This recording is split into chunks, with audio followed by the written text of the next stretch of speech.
Reporter, I can't see you. Are you ready?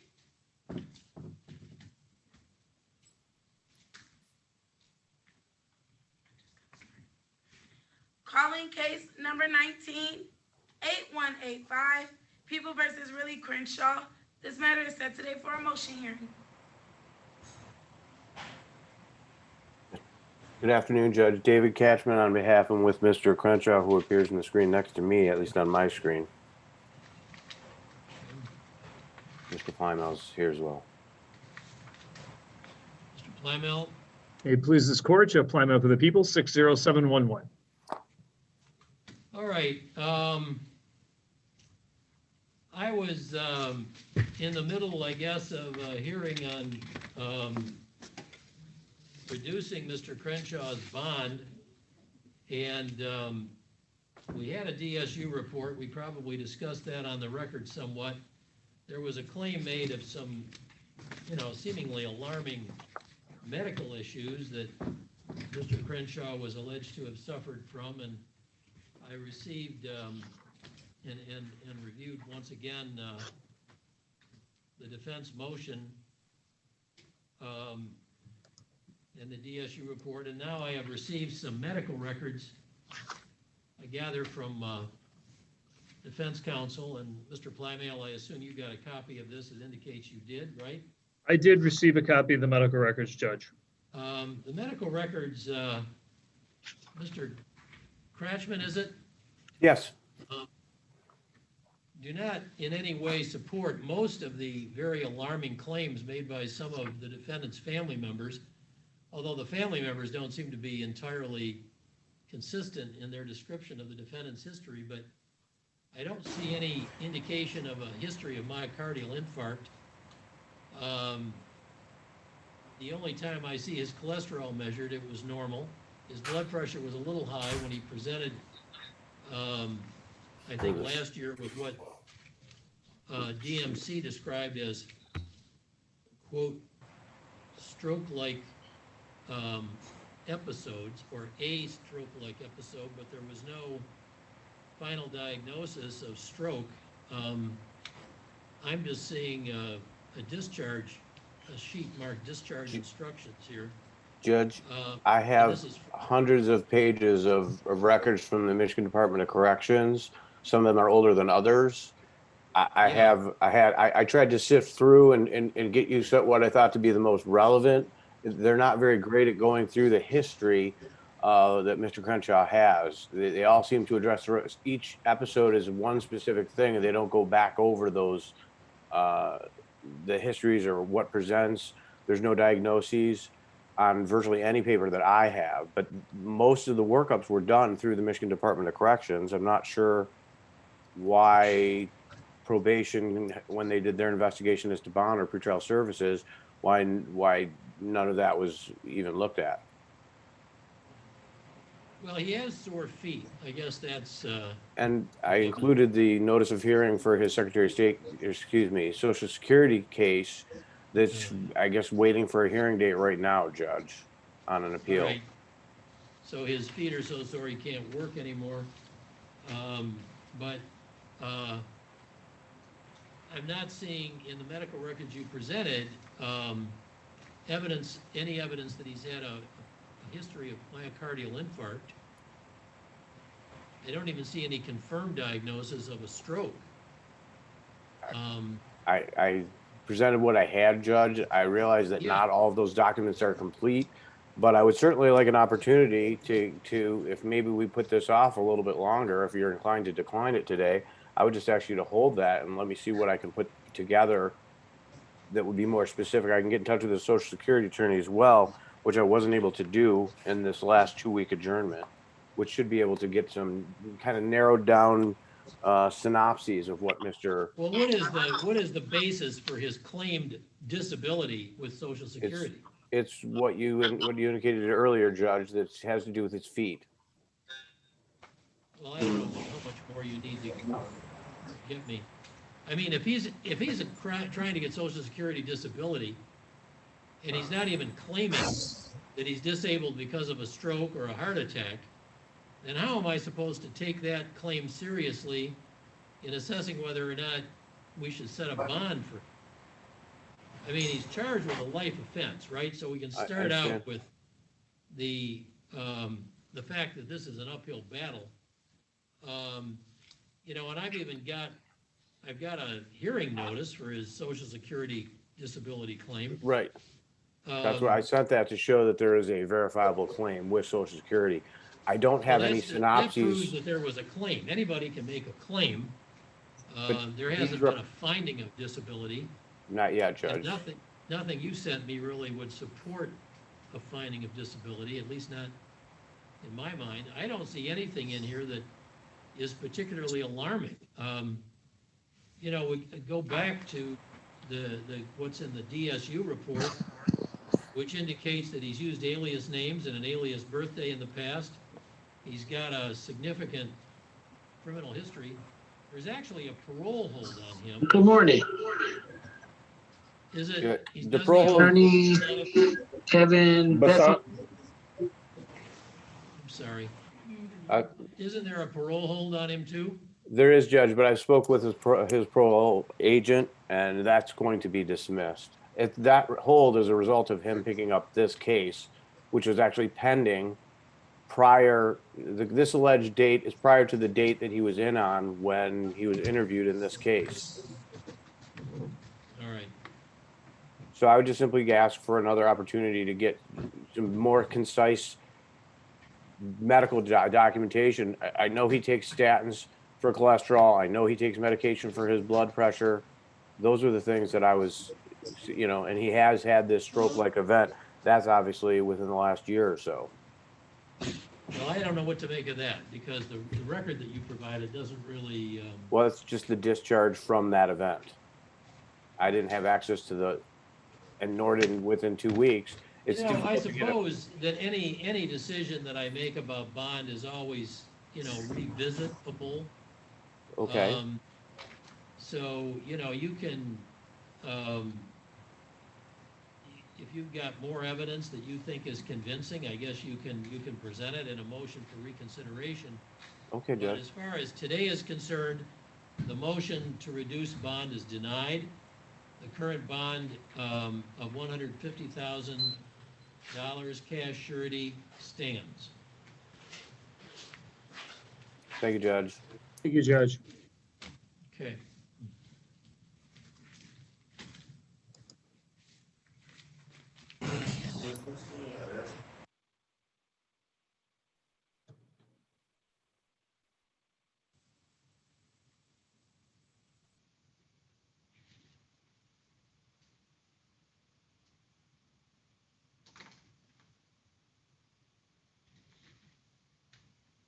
Who's in Division 3? Chuck Blair. Oh, Chuck Blair.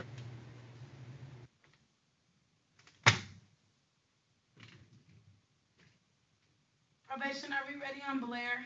Yes, we are. House Counsel?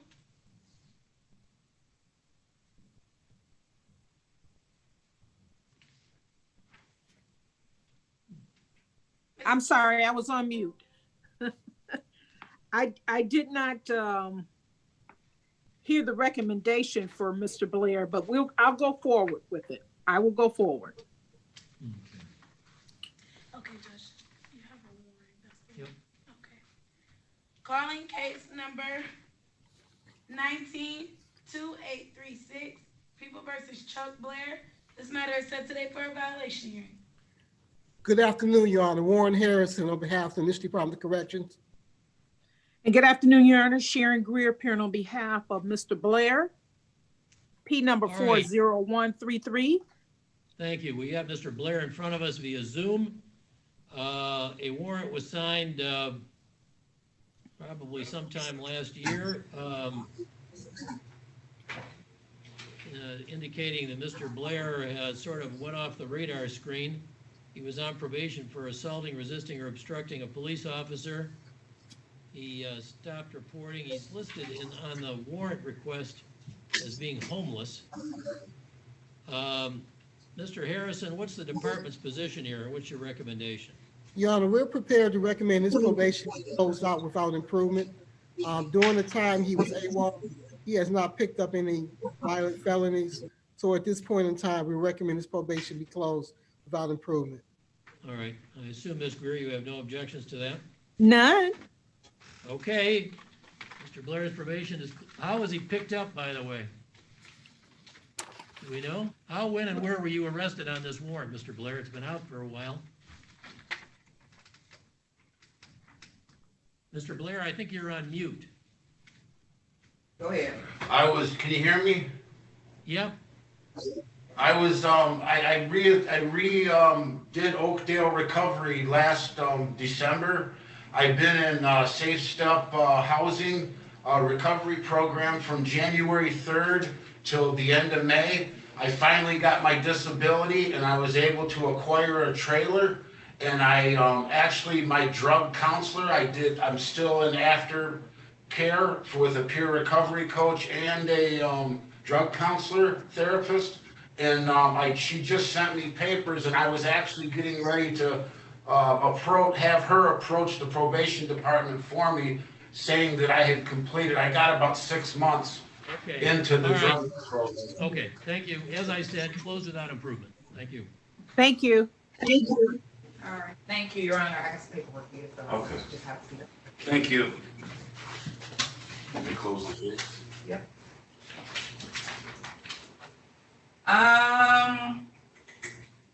Are you ready for Baldwin? Yes, probation is ready. Baldwin, come on.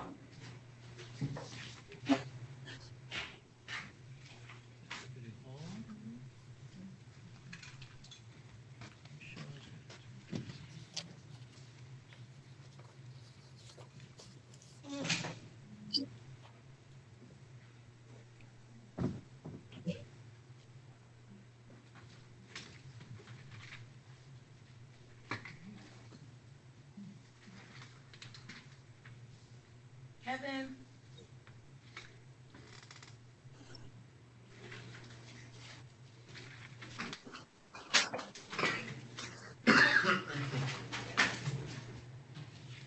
okay. Baldwin is another warrant. Okay, 2 cases. yes. Calling cases number 17, 7573, case number 18, 9481, People versus Tashawn Baldwin. This matter is set today for arraignment on the violation of probation. Warren Harrison on behalf of the Michigan Department of Corrections. Good afternoon, Sharon Greer on behalf of Mr. Baldwin. All right, and we have Mr. Baldwin. Mr. Baldwin, raise your hand, please. We've got Baldwin, there you go. Okay, upper right-hand corner. Mr. Baldwin is on 2 probations here with this court, and in addition to not paying his fines and costs and failing to enroll in a vocational program, the important problem here is that he's picked up a new case in Farmington Hills. That was on June 24th of this year. Mr. Harrison, by the way, Mr. Harrison, good to see you again. Good to see you, Judge, always. What's going on with that Farmington Hills case now? Yeah, Your Honor, nothing so far. No charges have been filed with the Oakland County Prosecutor's Office. So we'll be asking his probation to be continued, and then he'd be ordered to go to the Flip the Script program when that program starts accepting new clients. All right. So no, well, this incident is about 6 or 7 weeks old, so there are no new charges out of Farmington Hills. Correct. Felony weapons offense, whatever that means. I don't know if that means a gun or what it means, but Right. how did Mr. Baldwin get picked up? I'm sorry, go ahead. Yeah, the Oakland County Jail just indicated the only information they had was that it was a felony, gun Would charge. everybody who's not in the call, please mute? Please put yourselves on mute because we're having trouble hearing the people that we need to hear. All right, that's better. Thank you. Go ahead, Mr. Harrison. Yeah, according to the Oakland County Jail, it was just some type of gun charge. There was no further information, only because Oakland County Prosecutor's Office has not responded in regards to charges. Okay. And so your recommendation is we just, oh, how was he picked up? I guess that was the question. Yeah, I didn't have an opportunity to speak to the defendant. Mr. Baldwin, how were you picked up? Now you're on mute. You can keep your mask on, but unmute or the deputy has to do it for you. I was picked up at home. Well, they came to your house and got you on this warrant? No, William Oak picked me up and over I had my baby mama called the police on me, and then William Oak seen that I had warrants, so they called Detroit, and Detroit said they wanted me. Your mom called the police on you? Yeah, my baby mama. Oh, your baby's mama. Yeah. So we're looking at another new case here, or what? Why did she do that? Same personal charges on me. It ain't no new case. They just took me in because Detroit wanted me. They said I had warrants on me. Yeah. That is correct, Your Honor. I checked his lien. He has no new cases other than the one we got finished discussing. Okay. All right, probation has continued the term. What is the term, Mr. Harrison? How much longer does he have? It looks like on the 17 case, that term should end November 21st, 2020. And on the 18 docket, it's set to end October 9th, 2020. Okay. Why don't we push that out about 6 months? That's fine, Judge. Yeah, all right. I'm going to extend your probation about 6 months from the current end date, Mr. Baldwin. You seem to be having a little trouble staying on track here. Remember, when you're on probation, you're on thin ice. So you don't need your child's mother calling the police on you for whatever reason. I mean, avoid conflict and avoid getting in trouble, because if you get in trouble, you're going to end up back here on the television screen with a mask on and jail greens. And, you know, unless that's the way you want to spend the next year and a half, stop doing it. All right. Probation's continued to, Mr. Harris, your field agent can tell you when, but it's pushed out about 6 months. So it's going to be in the late spring of 2021. All right. That's that. Thank you, Judge. Mr. Harrison, what was his original extension date? On the 17 docket, his probation was set to end on November 21st, 2020. And on the 18 docket, he was given 2 years probation. It's set to end October 9th, 2020. Thank you. You're very welcome. So that would be May 2021. Yeah. I'm gonna give it May 17th. Yeah, perfect. Same day for both cases. Why not? Yeah. Okay. And there was the condition of the flip the script must be completed when the program restarts. Right. So your field agent will tell you when, how, and when, where, how, and when to complete that. But we want you to do that. Flip the script. And one last thing, Judge. Mr. Baldwin, where are you currently sleeping at where the probation department can find you? I stay William Oak, Michigan, 4829 Woodland Ave. 48219? No, 4829 Woodland Ave. 48209. No, 4829. Got you. 4829 Woodland Avenue. You said Royal Oak? Yes. Okay, who you live with, sir? My baby mom. Okay, sir. Thank you. That's all I need.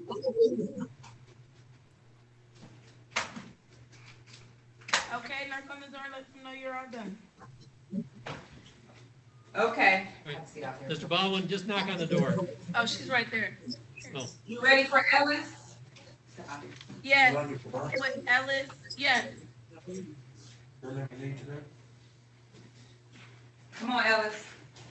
Come on. Afternoon. no, no. You got Lene, the only other one I got is Turner. Probation, do you, Division 3, do you have anyone else?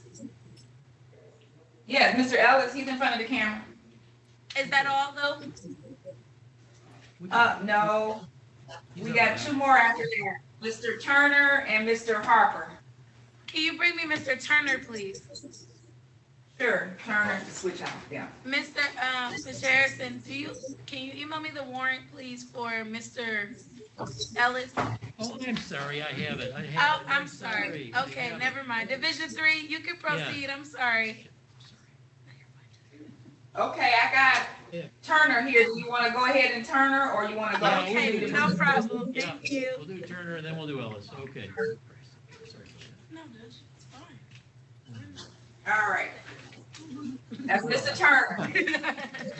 That's Mr. Turner, thank you. Calling case number 16-5006, People versus Alan Turner. This matter is set today for arraignment on the violation.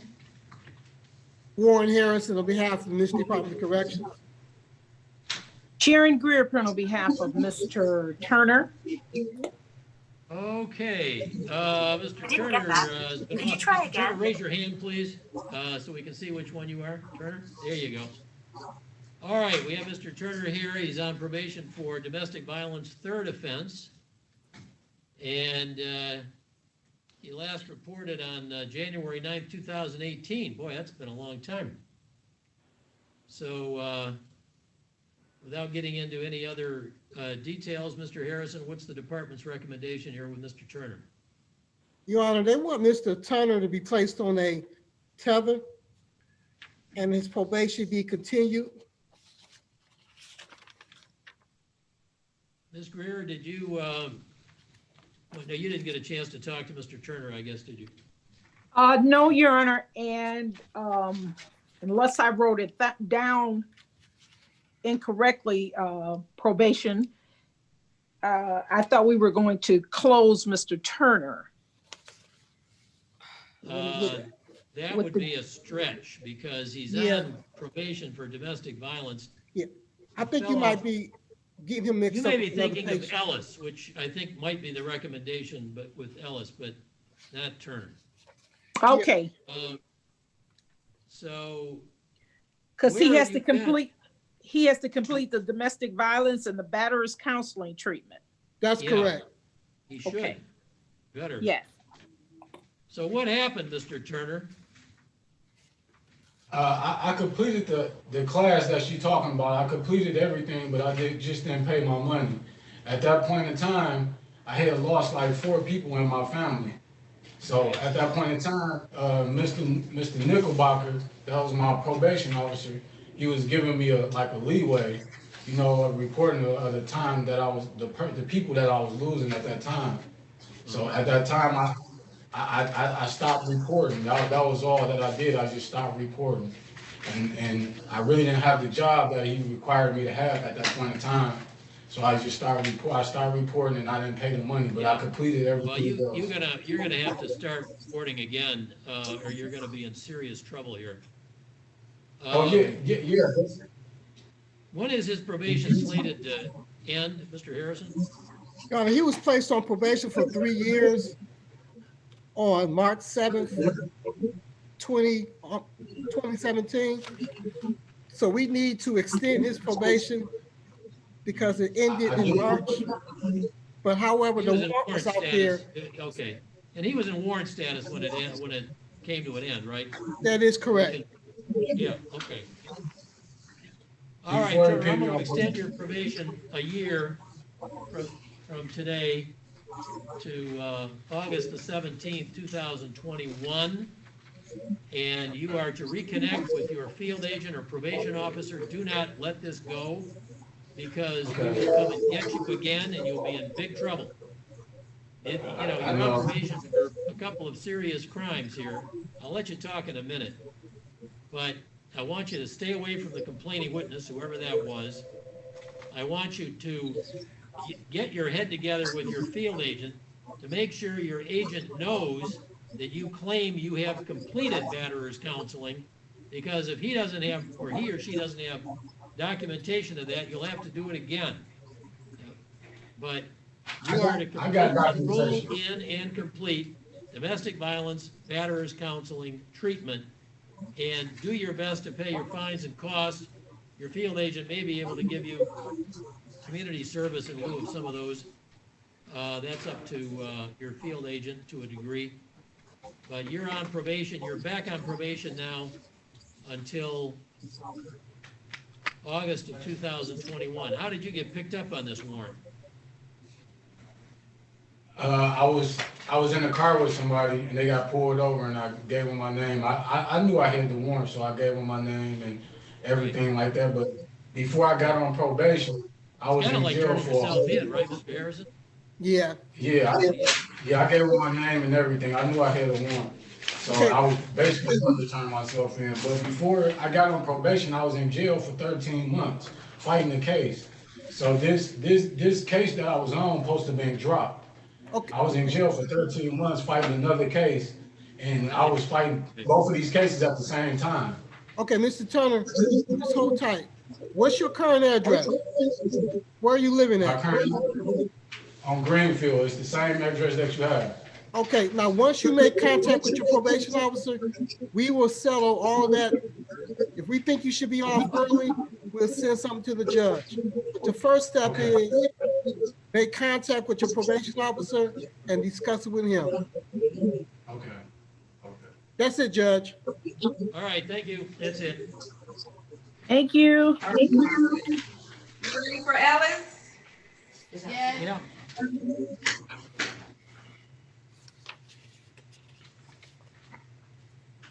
Hello again. Judge, excuse me. Excuse me. Could we have Yeah. all people who are not on the matter being called to mute their microphones? I've got a lot of static. We're getting a lot of feedback here, folks, all of a sudden. So if you're not on this call, please mute yourselves. Thank you. And Mr. Harrison, if you could just sit back a little bit, because I think you may be too close to your microphone. I hear you loud and clear. Okay. Thank you. Thank you, Judge. Right, thank you. Okay, we got Ellis. Calling case number 15-4503, People versus Kelsey Ellis. This matter is set today for arraignment on the violation. Warren Harrison on behalf of the Department of Corrections. And Sharon Greer, appearing on behalf of Mr. Ellis. All right, Mr. Ellis is on probation for embezzlement. I've looked at the charges contained in the warrant. What's the department's recommendation? Oh, Mr. Ellis, raise your hand so we know who you are. All right, there he is. What's the recommendation here, Mr. Harrison? Yeah, we're asking his probation be extended. He owes the victim still $2,000. And they want the victim to be made whole in somehow, some way. Well, it's been 5 years. Yeah, that's what I was looking at too. It looks like he has reached the end of his probation. Yeah, I think so. So who's the complainant in this case? Let me check.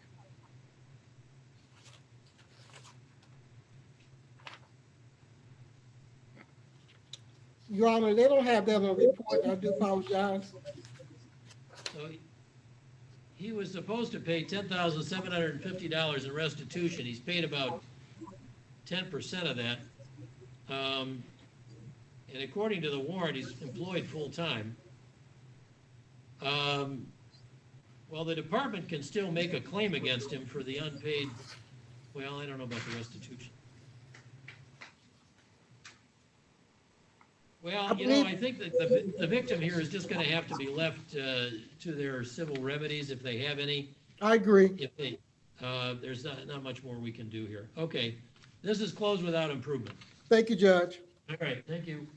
Thank you.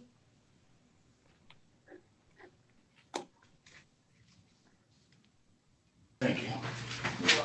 All right, we have Mr. Robert Harper.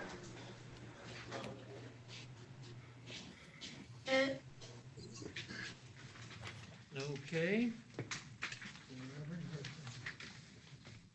Madam Clerk, is that a violation of probation?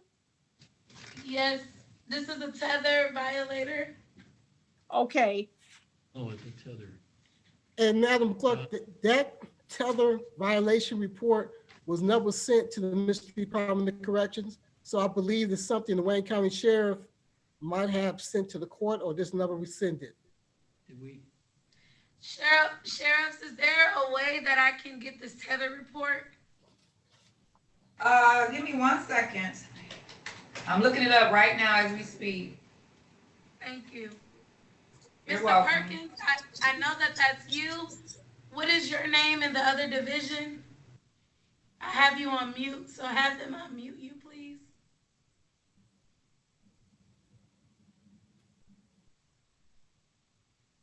I know that's you, Mr. Perkins. 7th floor, Madam Clerk, that's Javon Spears. Javon Spears, thank you. Judge,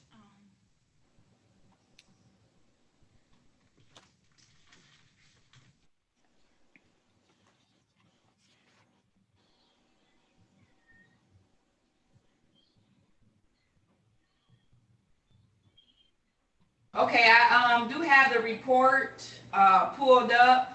I can't print it right here from my printer. Is there a? It says on August the 2nd, 2020, at approximately 13:20 hours, the officer who wrote the report received a phone call from the Wayne County Sheriff's Office dispatch, Corporal Crystal Skipper, informing to contact St. Clair Shores PD, and spoke to Sergeant Sabo, informed him that the above subject was currently being detained at the St. Clair Shores PD, conducted a traffic stop while the subject was traveling eastbound on I-94 near 9 Mile Road at approximately 11:39 hours. The subject was being detained for possession of stolen property. Case number 20-12559. Report to follow. Subject is on court order house arrest. And, hold on. And was not allowed at the time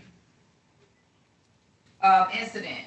Using tracking software, I confirmed that the subject currently at 27665 Jefferson Avenue, St. Clair Shores, Michigan 48081, St. Clair Shores Department. A detainer was faxed to the St. Clair Shores PD. A copy of this report was faxed to Judge Ramsey's courtroom. Equipment was not recovered. Oh, okay, went to Ramsey's court because Ramsey has him on probation. So it sounds like you might have a new case in Macomb County. Mr. Harrison, did you show anything about a new case? No. Oh, I'm sorry, yeah. We haven't called the case yet. Let us call the case first. All right. calling case number 22130, People versus Robert Harper. This matter is set today for a violation hearing. Warren Harris on behalf of the Michigan Department of Corrections.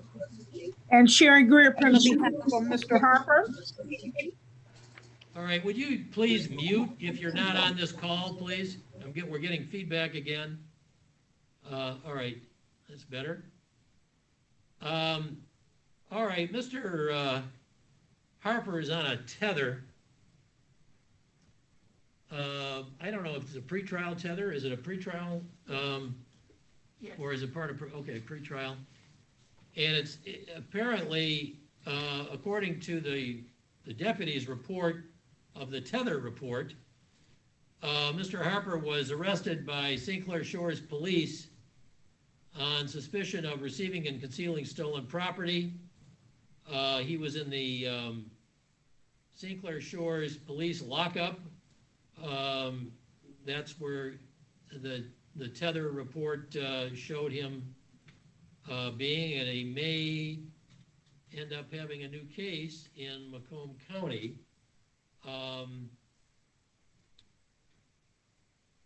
Probably a little too early to tell.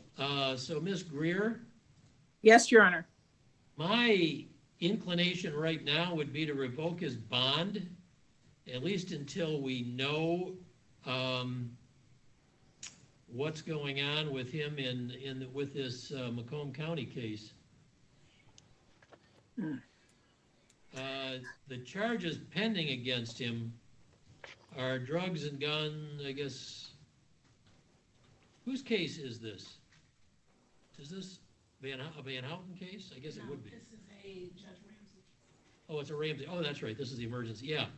All right. This is a Judge Ramsey case. How far along is he? Is he just waiting a trial date? He only had a arraignment. He's only been arraigned. Oh, he's just arraigned? Yes, and then he violated a tether. When was he He arraigned? hasn't made it to a county. When was he arraigned? He was arraigned.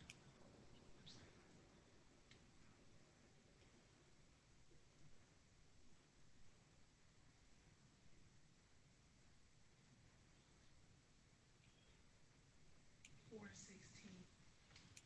All right. It looks like Mr. Harper was arraigned on this case on April the 16th. And he's... Actually, Judge, it doesn't even say that that was held. I don't think he's seen anyone since his preliminary examination. He had a disposition at 27th District Court. And that was it. His arraignment hasn't even, I don't think he's been arraigned, Judge. Oh, he may not have been arraigned on this. It doesn't say held. I don't have any minutes. All right, you know what I better do? I think we better set, I'm gonna revoke his bond, that's for sure. I'm going to set an arraignment date with him, with Judge Ramsey, since she owns the case.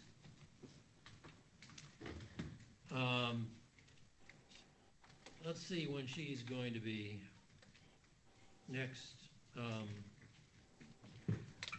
Well, she's actually on the D docket tomorrow, but it might be too late. Yeah, I think it's probably too late to get him on her docket tomorrow.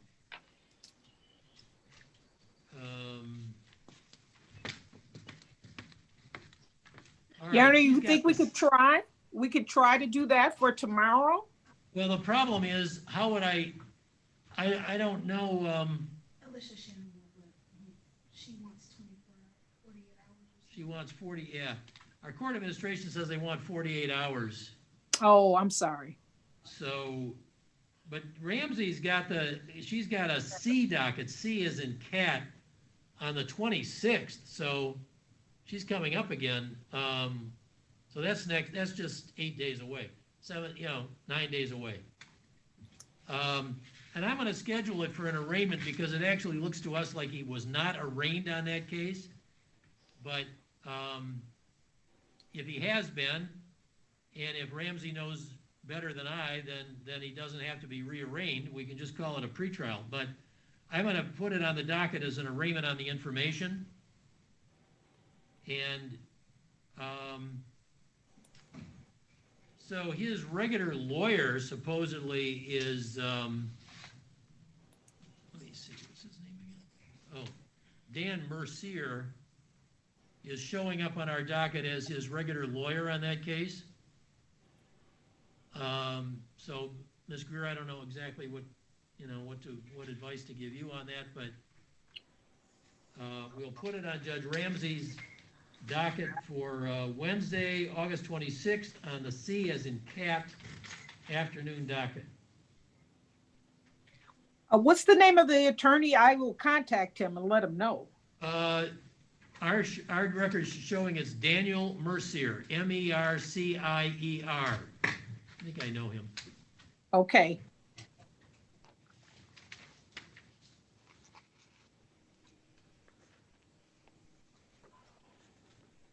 Okay. We're done for now. Thank you. All right. Yeah. Your Honor, So it's, the defendant had his hand up. He was saying that his attorney was present. Oh, Mercier? Which defendant? What are we talking about? Harper? Yes. All right. Yes. Mr. Harper, raise your, is that you with your hand up? Yes, sir. Yes, it's me, Ralph Okay. Harper. Where is Daniel Mercier? Is your lawyer? Yes, he was up in the right-hand corner right there the entire time. Right there, he is right there. He's on the screen right now. No, that's And I have not. That's John Goldpaw. Yeah, that's my lawyer from Wyandotte. I haven't been bound over to the Frank Murphy yet. I've never been seen at Frank Murphy yet. Mr. Goldpaw, are you representing Robert Harper? he's muted. You're muted, Mr. Goldpaw. Hello? I'm sorry. Yeah.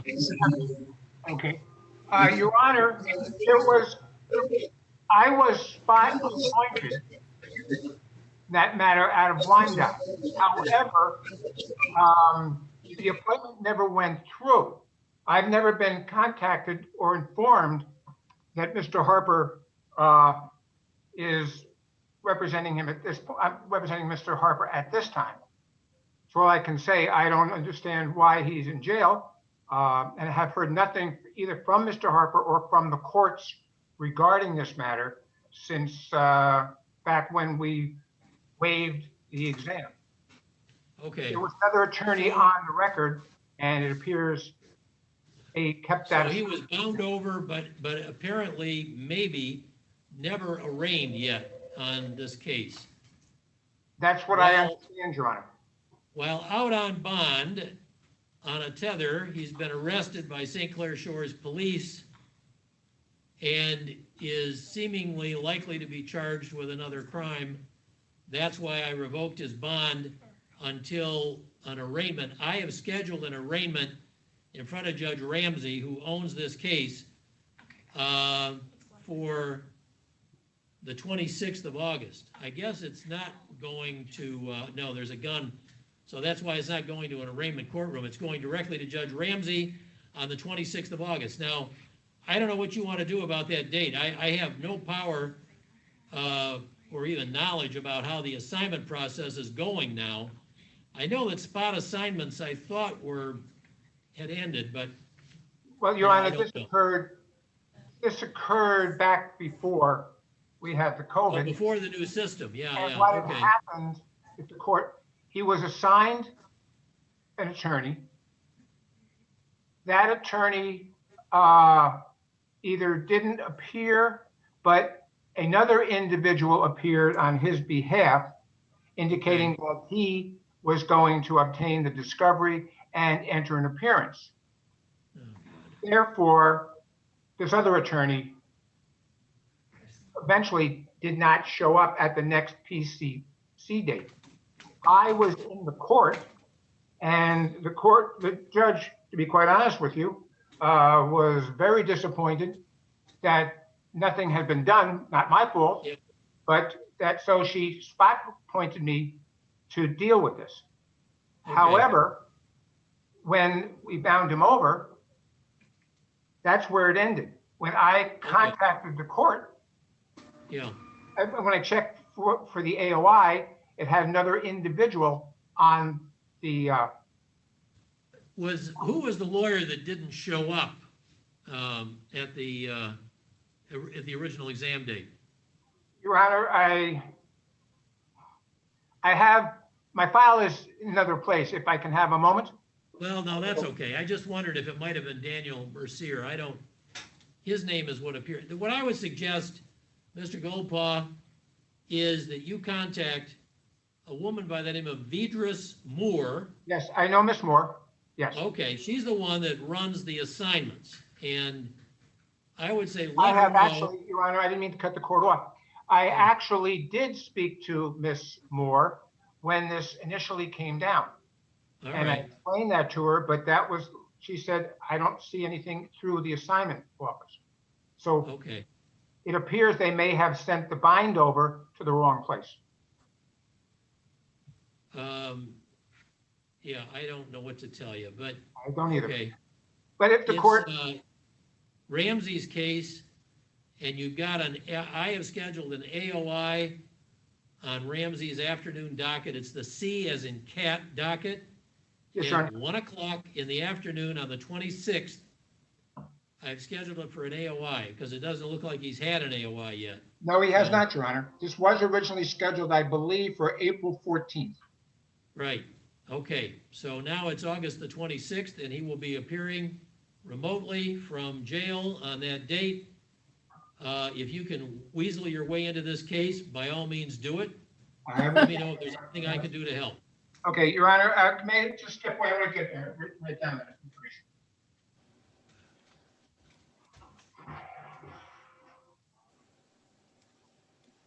Who's going up next? I gotta get done with this. I'm sorry, Your Honor, can I have that AOI date?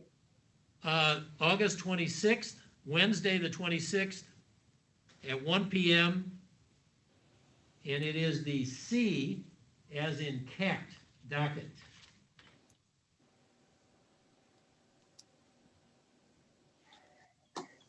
Thank you, Your Honor.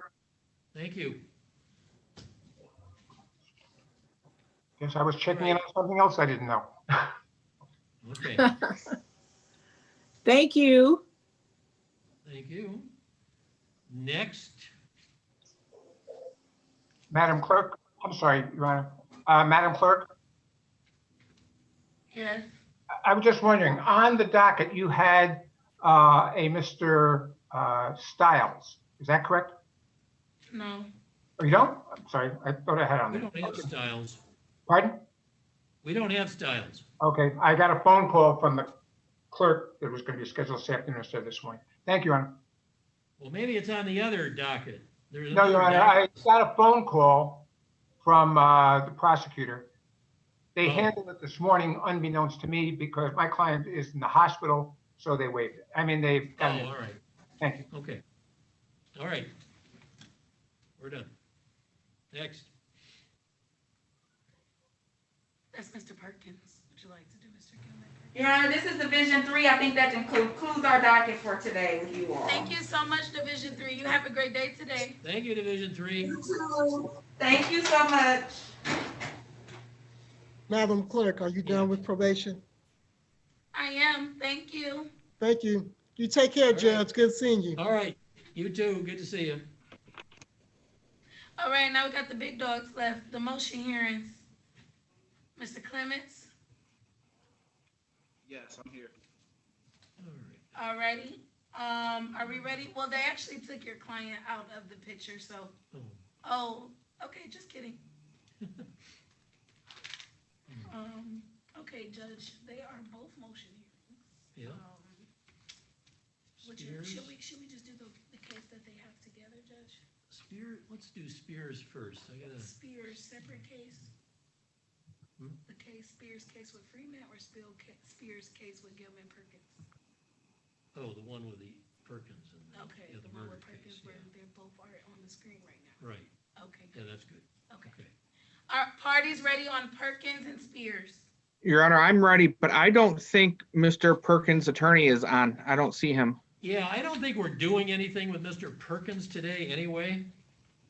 Are we, Mr. Donaldson? I don't think so. He did not file any motions, and I did not either. The only possible thing with him is I know Mr. Clements is gonna bring up, and him and I talked about it this morning, is we'll probably have to do separate juries or separate trials on this case. So that'd be the only thing he'd be inputting on. Yeah, okay. All right, well, we'll Mr. cross- Clements, we can't hear you. I'm sorry. You hear me now? Barely. Faintly, just faintly. It's almost like you're on speakerphone. Yeah. What about now? Not too well. Okay. 2 seconds, I'll rectify that. All right. You just got a little louder.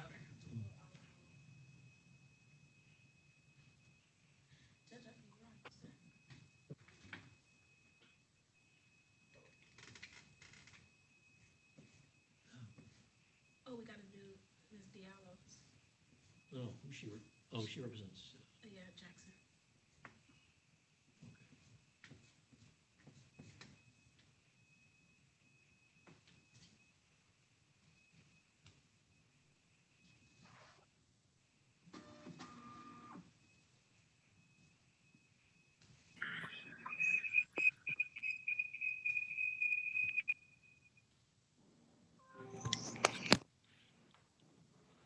Judge, this should be a lot better. Can you guys Oh, hear me? yeah, you're fine. You're fine now.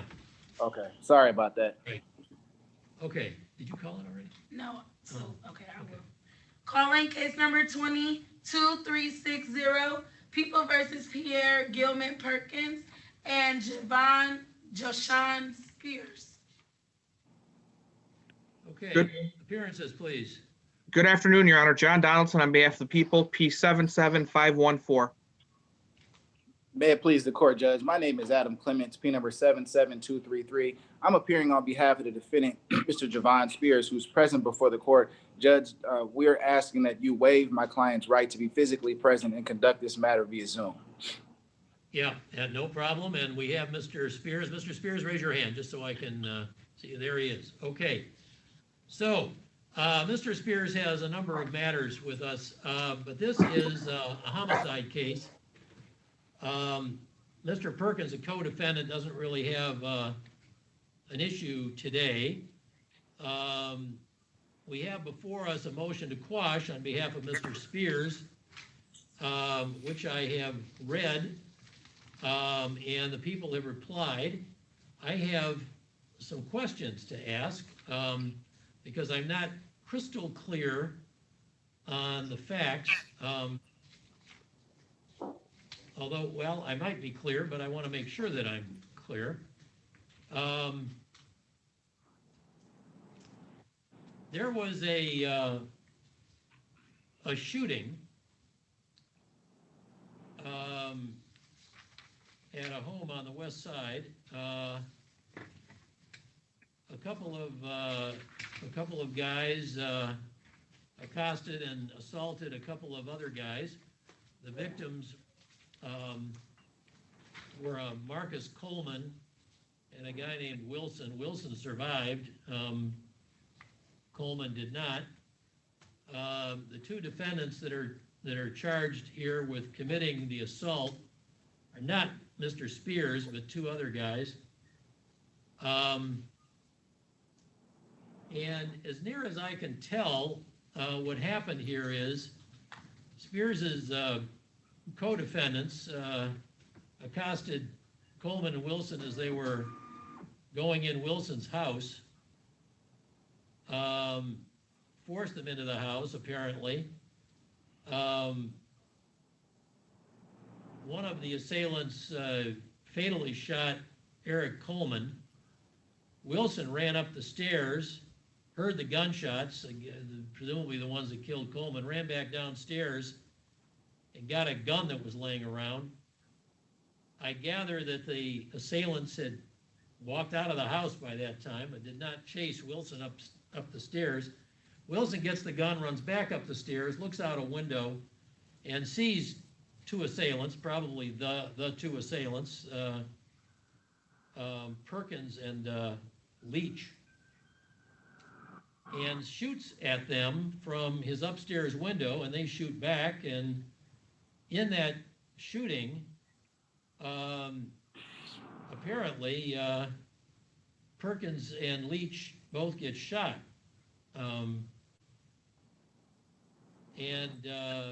When the police arrive at the scene, they find Perkins in the yard with a gunshot wound, dressed in the black clothing and a ski mask and so on. They find out that Leach is at the hospital. He's been dropped off, I guess the people contend, by this defendant who's in front of me right now, Spears. Later, there's a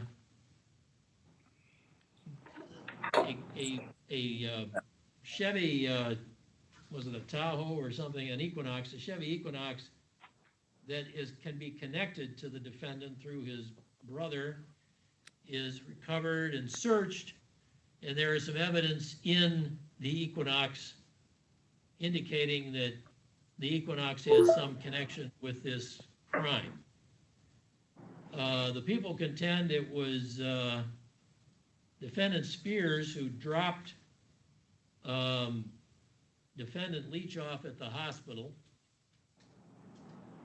I'm not sure quite how they think they know that, but that's what they said. There's a video that they say shows it's Spearman doing that.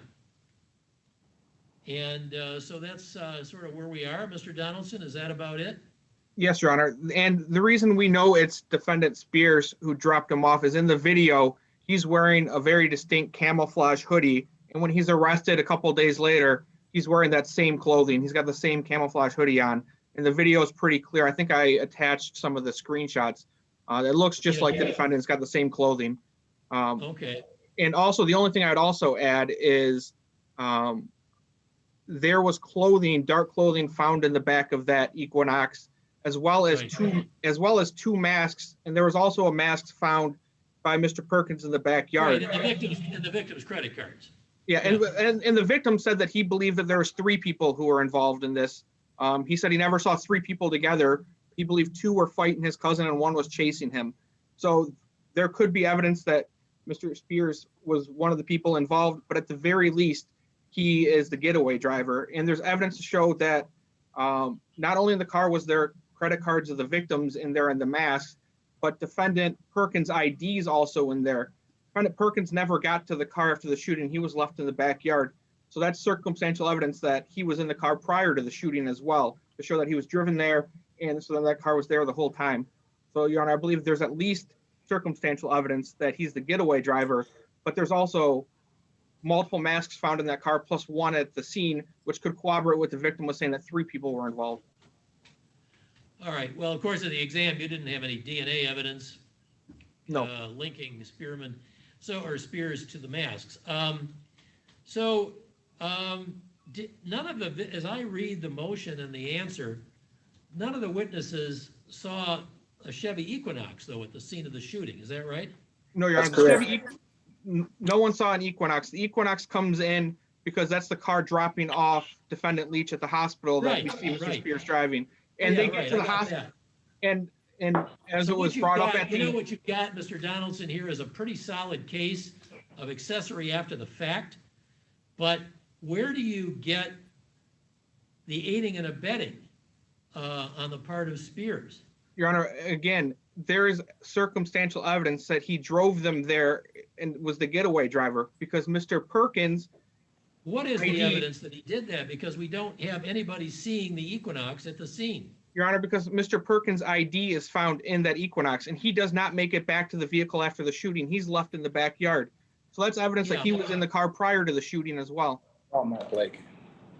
Well, okay. 248-766-2453. And as I argued at the court, that the car had to have been nearby, because based on the timestamp of the video and when the officers responded to the scene, they're at the hospital before officers even get to the scene. So it's within minutes that the people fleeing the scene are at the hospital after the gunshot wound. So with the fact that Mr. Perkins' ID's in the car, he doesn't make it back after this happens. The fact that they get to the hospital so fast, they're there before police arrive to the scene, I think circumstantially shows that they were driven there in that car and they were left in that car, and he was there as the role of the driver. So your aiding and abetting theory was he drove them to the scene of the crime, was waiting for them, and then drove them away. and drove one of them away anyway, Yes, right? yes. And again, there's one got circumstantial evidence that he could have been more involved because there was 2 masks found in that car and 1 mask found in the backyard.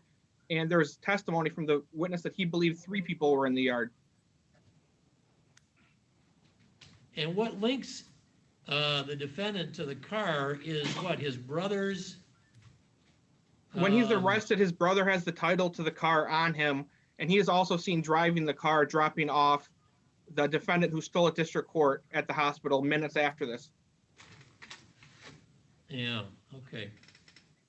All right, so Mr. Clemens, I guess the most indicting piece of evidence against Spears is Perkins' ID found in Spears, or is found in the Equinox, that Spears can be circumstantially linked to.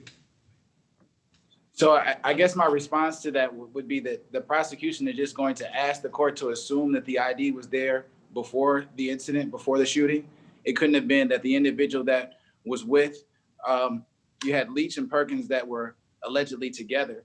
If he picks that up and gets into the car with it because the individual that he was running with dropped it, and we're just going to assume that that's how the ID got there in advance of. Well, Leach, you mean your alternative theory would be Leach picked up Perkins's ID? Yes. I mean, if he's fleeing Why would he back, do that? well, because why would he want the individual that he's committing a crime with's ID to be left at the scene, Judge? If the two of them were, well, why would he want to take it in the car with him? I mean, what? well, if the two of them were purportedly fleeing together and something was dropped that could have implicated him or could have placed him at the scene, he wouldn't leave that at the scene. And Judge, I appreciate where Mr. Donaldson is coming from with that, but someone still has to place the Equinox at the scene or in the area. I mean, from the record that we have in front of us, we don't know whether or not Mr. Spears lives next door. We don't know whether or not he was called to the scene. And all of these theories could have been debunked. All of these things, all of these theories and practices could have been, all of these theories could have been debunked just by simple investigation. Judge, this case was at the exam stage for 6.5 months. Yeah, So there's a lot of days. Well, I get that.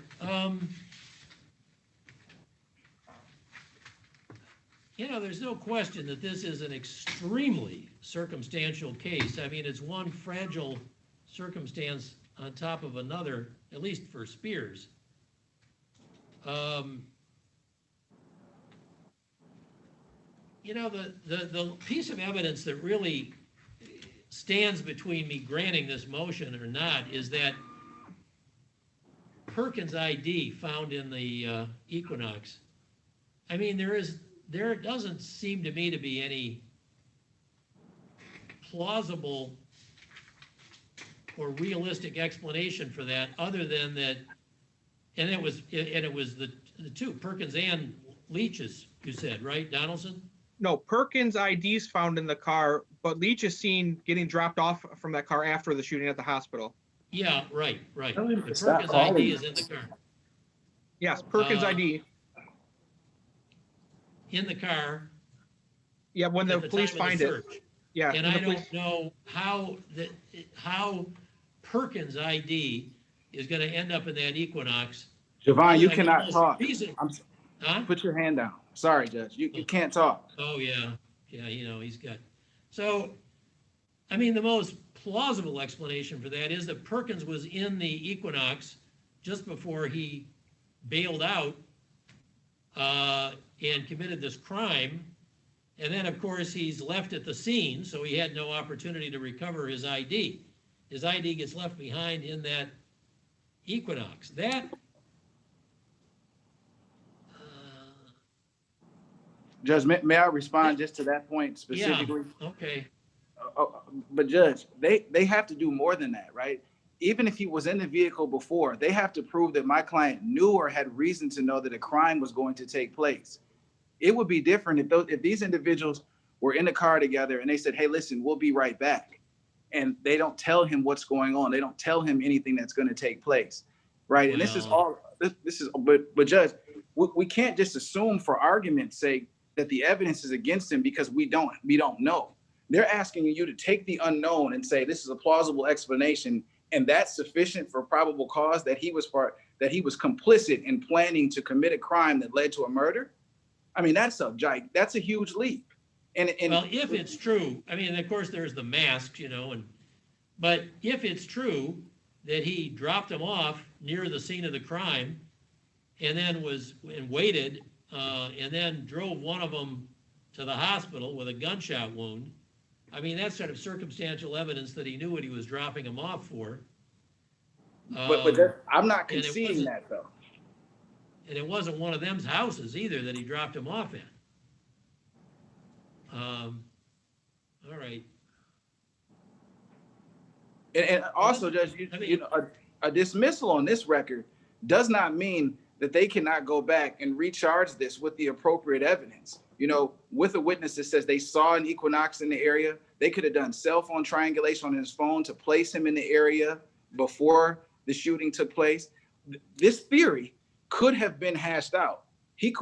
Well, I guess I can't bring that in, but the lack of evidence, Judge, shouldn't work against my client. The lack of evidence should work against the people. Your Honor, all these theories he's bringing up are questions of fact, which are for a trier of fact. Not when you haven't Judge. There's evidence.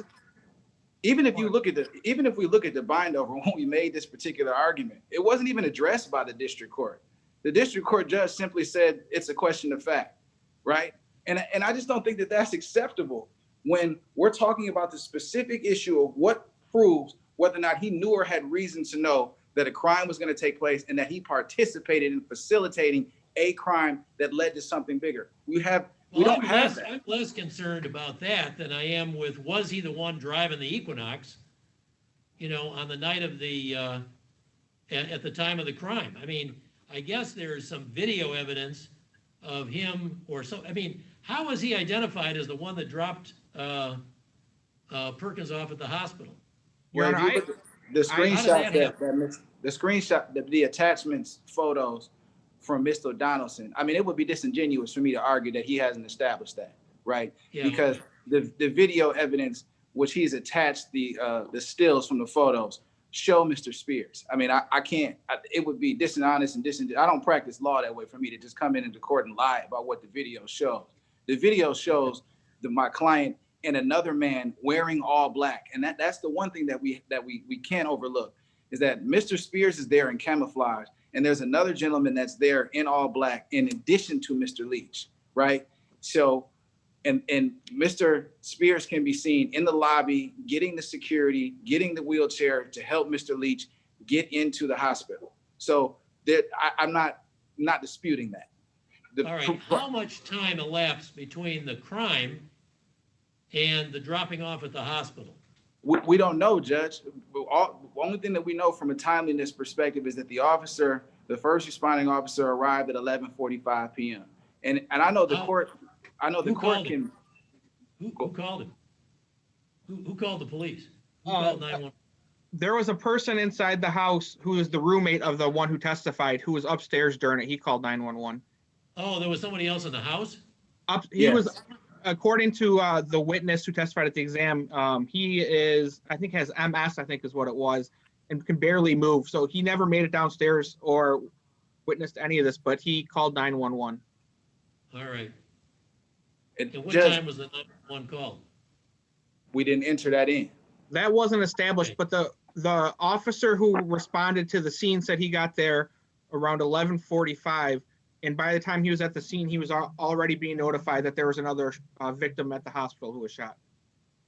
Judge, this shooting took place on a 1900 block of Prairie. I mean, I know the court knows the city. That's 7 mile an hour drive. I can run from that location to Sinai Grace. If you give me 2 weeks, I can get in shape and run there in less than 15 minutes. That doesn't tell us anything from an evidence perspective. Whether or not someone called Mr. Spears to say, hey, listen, come pick me up, whether or not he lives in the area. We don't even know whether or not he lives 2 houses down, which would be telling. What if he lives right next door to where this took place? All right, so let me confirm, Mr. Donaldson, nobody sees the Equinox at the scene of the shooting, right? No. And the witness who testified, I mean, what I'm reading in the defense motion and your reply is that there was testimony about two guys. How did the third man come into the picture? I mean, who said that there were three people? Your Honor, there was a lot of back and forth questioning about that. He testified he thinks three people were involved, but he never saw three people together. He said he believed from what he saw that two people were fighting his cousin at the door, and then he thinks a third individual was chasing him up the stairs. He said from the way it was, he assumed there was three, but he never actually saw three people together is what he testified. Yeah, okay. All right. I think you got a little bit of a problem here, Mr. Donaldson. Did you charge this guy with accessory after the fact? There is not an accessory after the fact charge, Your Honor. Okay. I asked that it be added at the exam. The district court judge refused to do it. And I asked that the murder be dismissed and that accessory after the fact be added. Would you be willing for the people to amend their information to add accessory after the fact now if I grant your motion to quash? Certainly. I asked for it at the 36th district court level. All right, Mr. Donaldson, I'm going to grant this motion. I think this is just too thin. No firm citing of a third person. God knows no identification of him as the third person at the scene. No observation of the equinox at the scene of the crime. The evidence recovered in the equinox after the search, after the crime was committed, is not, for me, sufficient circumstantial evidence to support a bind over on an aiding and abetting theory against Spears in this case. He's clearly, well, I shouldn't say clearly, I mean, certainly you would have a viable case of accessory after the fact, but not aiding and abetting in the murder. So a motion to quash is granted. Let me ask you about the other two defendants. Where are they along this file? Are they both co-defendants in this case now, or haven't they both been added yet? Your Honor, so Mr. Perkins, I think Mr. Lakin just joined us. He is up today. His case was bound over at the same time. Defendant Leach would not waive his right for an in-person exam, so he's still at 36th District Court level, and that exam is actually set for tomorrow. Okay.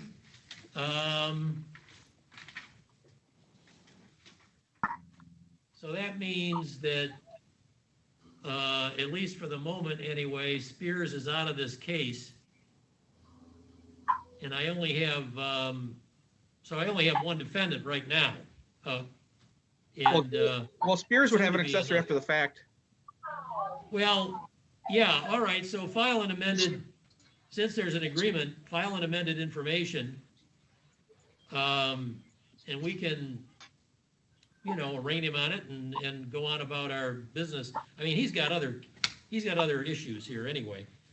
I'm just wondering now, you said, I think before we went on the record with this case, somebody said something about separate juries.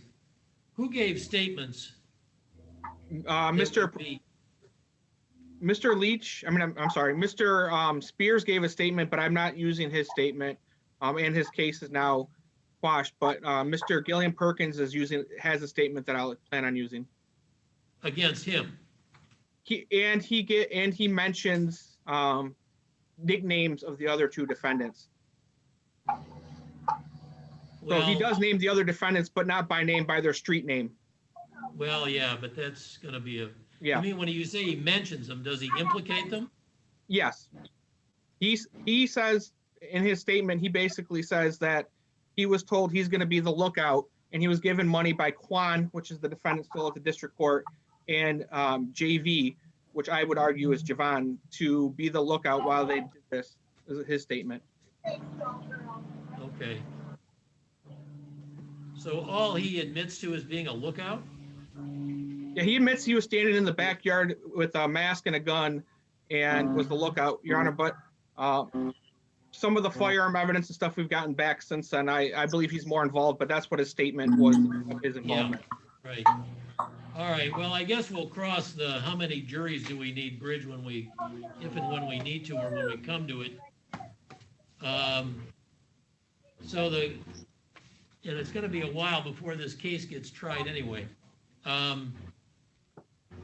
So, all right, so that's my ruling on Spears' homicide case. We will look for an amended information. Yes, Your Honor. And charging him with accessory after the fact. I'll arraign him on that as soon as it's filed, and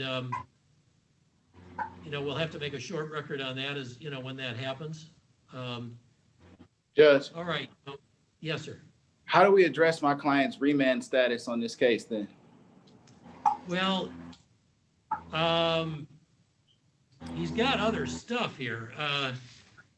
I don't think you're representing him. Are you on? No, Mr. Gopal represents him on the home invasion, but I do believe that he was on bond and then he was remanded. So I would be asking or I guess he'll have to ask that be reinstated, or at least that my client have a bond on the accessory after the fact. The way it would appear to me is he, while he's on bond, he picks up an accessory after the fact to a murder, which would probably motivate me not to change the bond status, but we can, yeah, you're right. That's Goldpaw's issue. I mean, I don't want to work for him. We had Mr. Goldpaw. I think he's still here, isn't he? Yeah, he's on the phone though. Yeah, I don't think you can hear us. Yeah. All right. Let's call his other case, the one Goldpaw is representing him on. This is awkward. I mean, why don't you have all these cases, Clemens? Or are you retained on one and he's assigned on another, or? Yes, but Judge, it was my goal when the cases were bound over to retain it on both, and I just didn't get to do it. So, that's why it happened like that. Okay, so, oh well, you're not gonna be too far from the action on this case anyway, so why don't you stay on the call? Let's see what happens here. Okay. Since we've got Mr. Spears in the picture here, let's do the other case.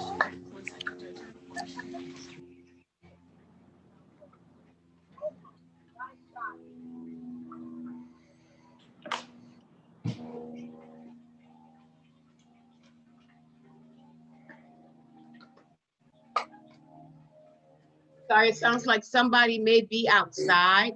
If we can get all the microphones silenced, who's not on the case?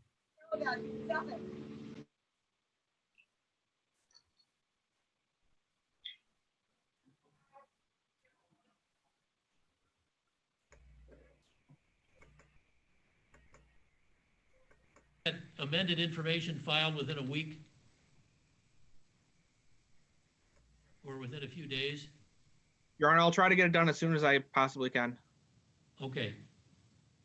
Why don't you put it over like a review date? Yeah, no problem, Judge. Or maybe Wednesday or something. He'll get it in pretty quick. Of course. And then that'll keep the case alive against, and then we'll want to arraign, as soon as you get that, I'm gonna want to set another date for Spears. Oh, so I can do that right now. Okay. Why don't we set, in anticipation of an amended information being filed, I'm going to schedule a new arraignment date for Mr. Spears.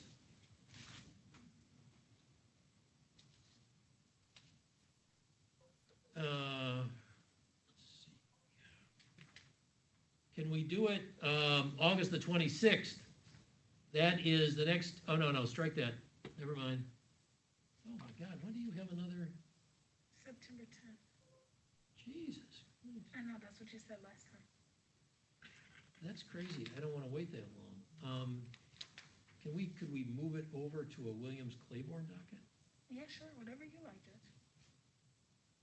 Judge. Okay, so Mr. Donaldson, Did that work when this? if I were to schedule an arraignment for Mr. Spears on what we expect will be the new information, can we do that Wednesday the 19th? That's 2 days from now.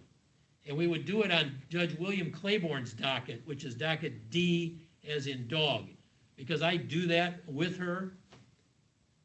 Yes, Your Honor, I'll try to get it done by then. I think I should be able to. All right, Mr. Clemens, can you do that?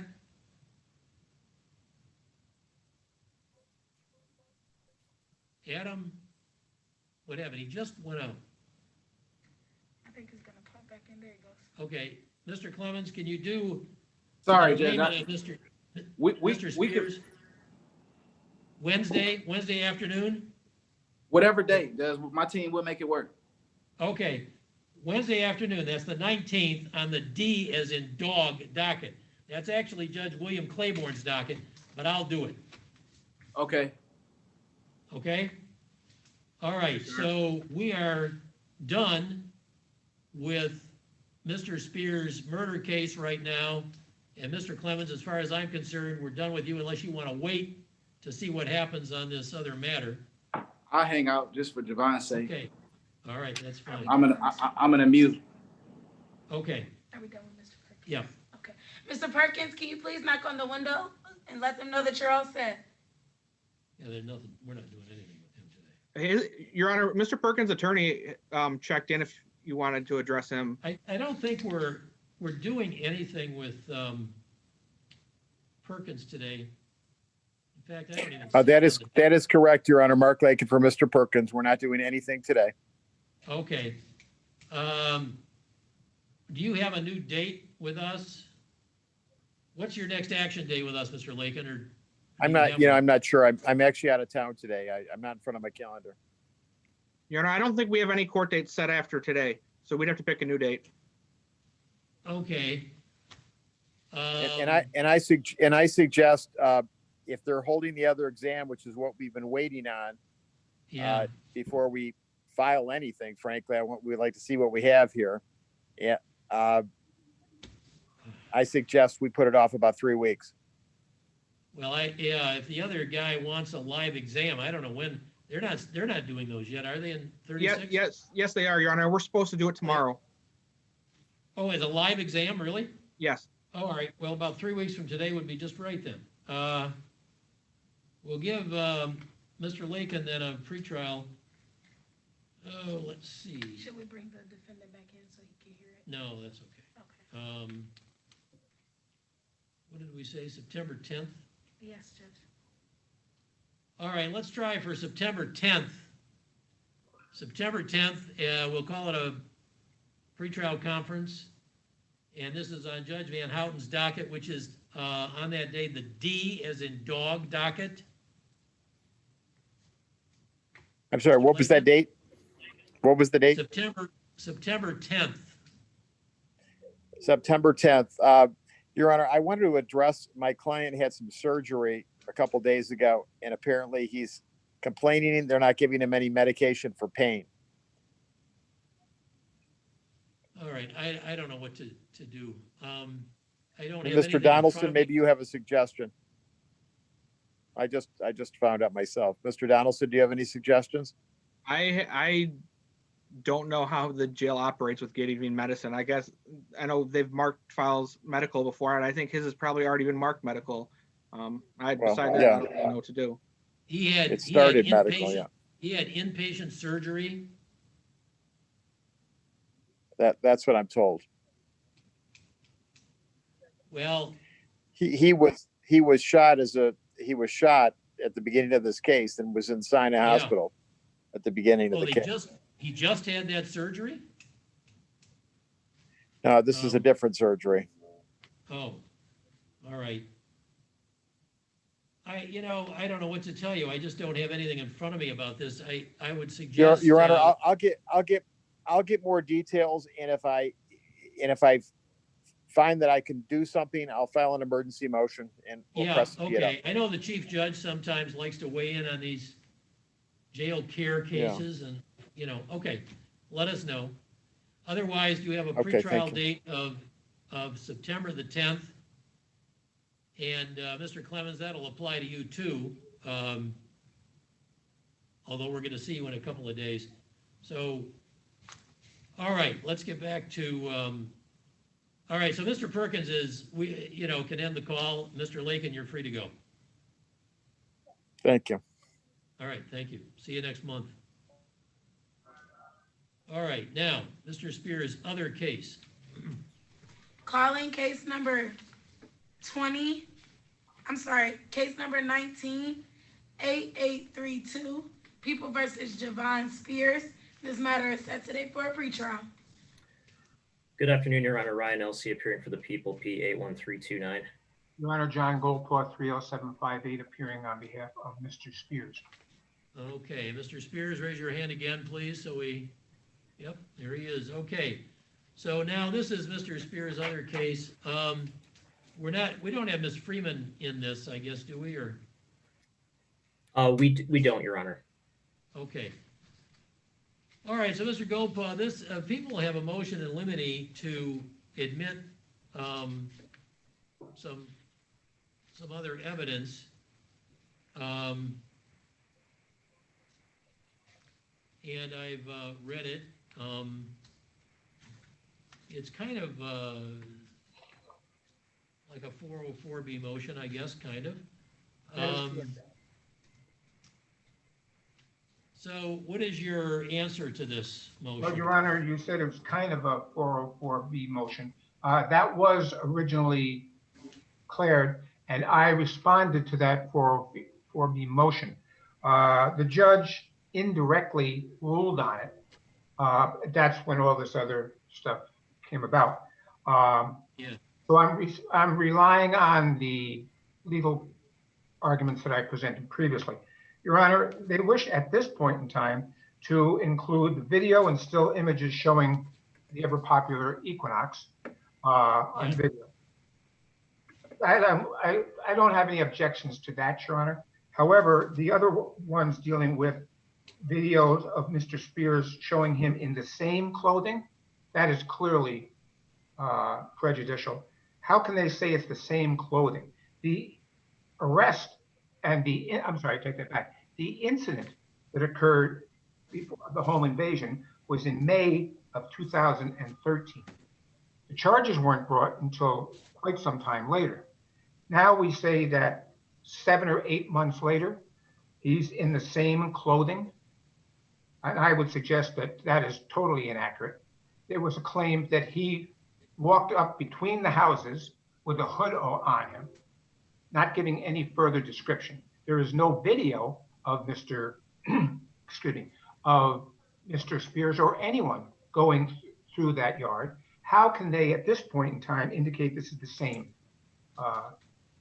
clothing? It's clearly more prejudicial than probative. With respect, well, how is it prejudicial? I mean, it's not really prejudicial at all, except to the extent that it's probative. Well, Your Honor, they're saying. If I could interject for a second, I think there's a misunderstanding. I'm not arguing that the clothing that Mr. Spears was in on January 27th is the same clothing that he was in back on the date of the home invasion. It's simply that the clothing he was arrested in when the title information for the Equinox was recovered from his brother was the same clothing in the video showing him with the Equinox at the hospital on the night of the homicide. So it's not, I'm not trying to say the clothing is the same as it was back in May of last year, because but Mr. even Goldpaw, so, I mean, Mr. Goldpaw, I mean, I'm not exactly, I'm not terribly thrifty, but I still have clothes today that I had 8 or 9 months ago. Well, I understand that, Your Honor, but now I would not have the same. I mean, if Mr. Elsley is saying that it's the same clothing that's in the video when they got the the title, that's one thing. I read this to say it was the same clothing that he'd worn 6 or 7 months ago, and there was no evidence to support that. That's why I was indicating that, Your Honor. All right. All right. Well, the other, I mean, as I sort of alluded to in my question a couple of minutes ago, is the evidence that the people are seeking to admit here has probative value, but interestingly, you know, in weighing the probative versus the prejudicial impact, I mean, there really isn't any prejudicial impact. It's just clothes in other circumstances that are not in and of themselves prejudicial. They're not it's not the kind of evidence that's going to horrify a jury and make the jury think that the defendant is a terrible person or a career criminal. So it really doesn't have prejudicial impact, but it does have probative value. And any evidence tending to link this defendant with Brianna Freeman at the time of this crime or on other occasions where similar crimes were committed is probative. And so anyway, the people's motion in limine is granted. Your Honor. Allow the evidence. Yes. That'll be fine, Your Honor. I understand your rule. My understanding is, however, that Mr. Elsie has withdrawn number 5 on his motion as against the Spears only. Am I correct with that, sir? Yeah, that's correct. Your Honor, I did reach out to Mr. Goldpaw and Mr. Callanan prior to the hearing, and just to avoid any type of issue with potentially needing a second jury, I will reserve items number 5 and 6 for impeachment evidence. Those are the 6 also. Okay. Yeah, those are the defendant's statements. The statements that they gave. Okay, so they will not come in your case in chief. They may be used if necessary for cross-examining those witnesses if they testify. All right, Mr. Elsie, maybe you should prepare an order then, so that we don't rely on a court, a short form from the court, or Mr. Goldpaw. Certainly, Your Honor. Certainly, Why don't you? Yeah, okay. And I will sign the order if it's approved by both sides. Thank you, Your Honor. Is that for the motion you just granted? Yeah. Okay. They're going to do their own. Okay. All right, so where are we along the timeline here on this case? We don't have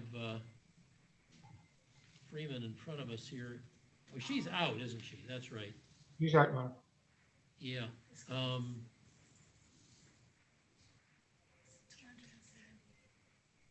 Freeman has filed an alibi notice. She's represented by, she's naming Antonio as one of her alibi witnesses. Antonio Spears. Good. All right. So do we have another, we don't have another date on this case, do we? Not at this time, Your Honor. I believe that they've been trying to combine the two that you've just ruled on with respect to most of the questions. Yeah. A motion, did you file a motion to consolidate on that, Mr. Or no, well, you got two different prosecutors. All right. Okay. All right, I guess we're done. Why don't we have you back? It'd be hard to get Perkins.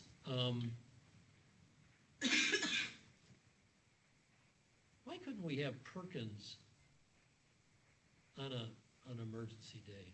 Couldn't we? We do. I mean, not Perkins. I mean, I'm sorry. We can. Freeman. We Freeman? Can we? I mean.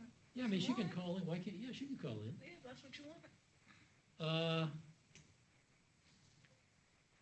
Because we don't have Mr. Callanan here for me to say this to, but I'd like to try to have both of these cases on the docket. That date that I just gave Donaldson and Clemens, that was September the 10th.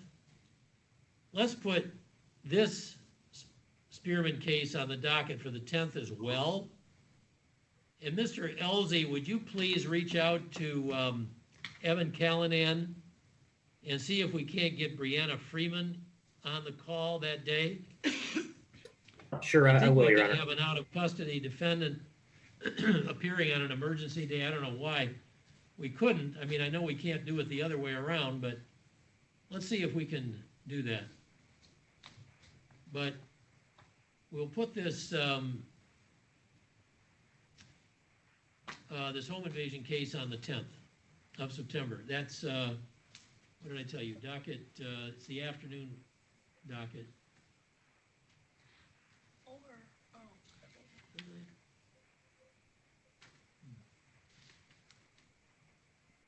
Yeah, docket D is in dog. Okay? Thank you, Your Honor. All right, thank you. Oh, they're probably going to appeal it. Mr. Spears? Okay. Jackson?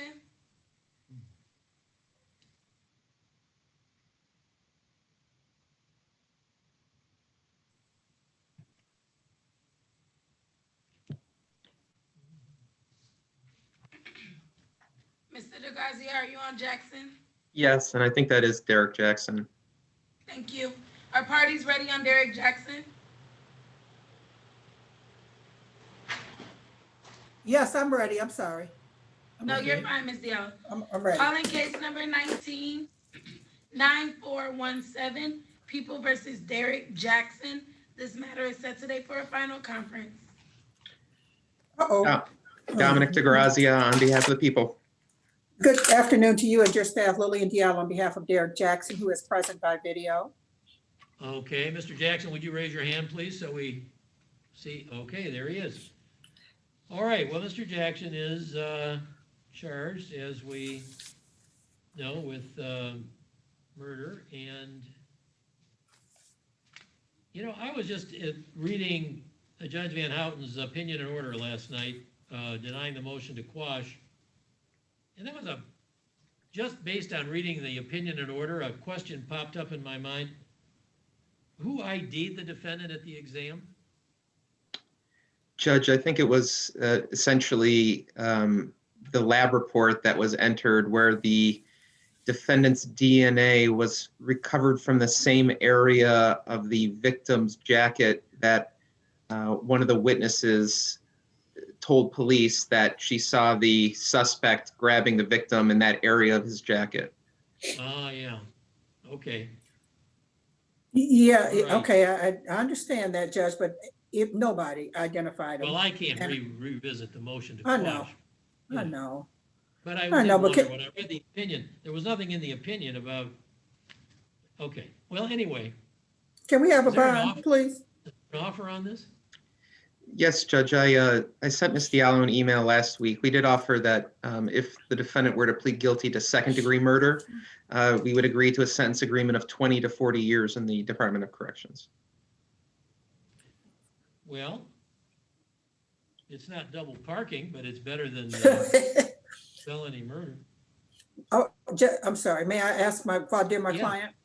Mr. Sure. Jackson, you've heard the offer of the government, which is 20 to 40 plus 2, I believe, for the gun or no gun. There's no felony firearm charge in this. Good, so 20 to 40, right? You can either accept or reject that offer. What do you choose to do, Mr. Jackson? Reject. We're ready for trial, Judge. I guess so. All right, well, there's a, okay, in order for us to send this to court administration and the ready for trial bin, there's a form that has to be filled out. I need witness lists from both sides. I need some other things. I'm not quite ready to do that now. Do you think Mr. Jackson might be interested in a bench trial? That would be either with me or Van Houten, depending on when he had it. No, thank you.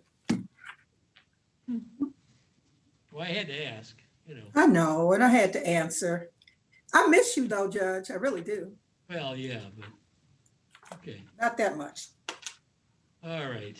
All right, so it's gonna be a jury trial, and it's gonna be, he's obviously in custody. This is a 19 case, so you might go to trial this year. Let's have you back for another status conference. And then we really will call that a final conference, actually. And then that's when we're gonna have to have all this stuff ready. There's a list, you got the list, right? You have that form that we're gonna have to fill out. All the things that you have to submit. Witness lists on both sides, some other things. I mean, it's still like, and then, of course, any and all plea discussions have to end on that day. Supposedly, that's the new rule. So if you don't plead this out, if the defendant doesn't accept the last offer on the final conference day, then, you know, that's it. You can't talk. I mean, even if you don't try the case until March, if the defendant changes his mind or the people change their mind in the middle of November, supposedly, it's too bad. Can't change your mind. That's the game plan. Yeah, we'll see about that, but anyway, that's what they claim. So, you know, just based on my reading of Judge Van Houten's opinion denying the motion to quash, Mr. DeGrazia, I would say this might be a case you want to take another look at. I mean, maybe you got by the exam, I guess, and maybe this case is gonna be a lot better by the time you try it. But, you know, doesn't look like the best murder case I've ever seen. Yes, Judge, I hear you. But Ms. Diallo, I don't know if they're interested in any plea offer, so. Well, you never know. I mean, you know, this guy's looking at, if he gets convicted of felony murder, it's life without parole. Or what was he charged with? First degree premeditated or? Felony murder. Felony murder, right. Well, that's life without parole, and he's a young kid. As I'm looking at him, it's a long time. So, all right. How old is your client, Ms. Diallo? I think he's 22 or 3. How old are you, Mr. Jackson? 25. I was close. Well, life's a long time. All right, let's have you back on September the 10th, and that will be a real final conference. Okay. And Judge, what about bond? Will you get the report? No, he's not gonna get out. Okay, all right. So September 10, what time? That is 1 o'clock. Okay. And that is the D as in dog. No, Diallo. D as in Diallo. Diallo, I mean, yeah, D as in Diallo. Right. How could I forget? Thank you. I don't know. All right. See you in September. All right, everybody take care. I'll talk to you, All right, Mr. you guys keep talking. You guys talk. Let's get. Okay. All right, take care. Can't try them all. Bye, have a good one. Okay, well, I think Hold on. we got somebody named Wheeler. Oh, we got, No, she went this morning. Division 1. Oh. Okay, they're signing we now. may be done. Thank you, Ms. Jones. Have a great one. Thank you, Madam Clerk. Thank you, Judge. Thank you. Before we got started, I did not ask the judge his name. Sir? Mike. Oh, Michael Hathaway, sitting Oh, in for Judge Van Houten. I Sorry. heard of you. I knew you were Judge Van Houten. Yeah. Thank you, guys. Be safe and take care. Thank you No very problem. much. Bye-bye. So you said that Wheeler got taken care of. Yes. Is Miss Ammo still? Oh, well, then we're done. That's a wrap. Yeah, we are done, Judge.